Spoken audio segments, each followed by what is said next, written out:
Dred Scott was an enslaved African American during the 1820s.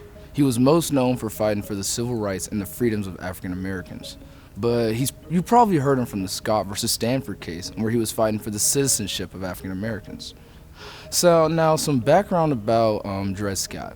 Dred Scott was born in Alabama, but at a young age he was separated from his family and he was bought by his master, John Emerson, who then took him to Missouri where they lived.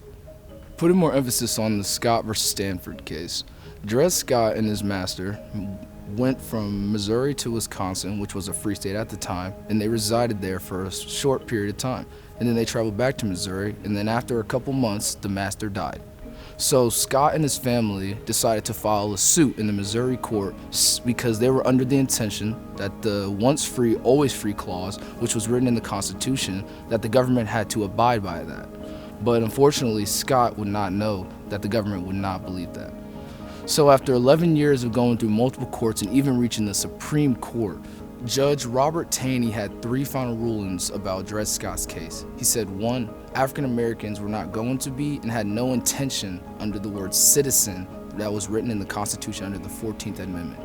Number 2, he said that slave states did not have to honor the once free, always free clause. And the third thing was that the Congress should never have prohibited slavery in Wisconsin or any other free states. The impact it's had on the African American community was devastating because it crushed many hopes and dreams of freedom in the future. But luckily, God blessed the African American community with many great leaders like Ida B. Wells, Harriet Tubman, Frederick Douglass to help inspire and keep hopes up during this battle.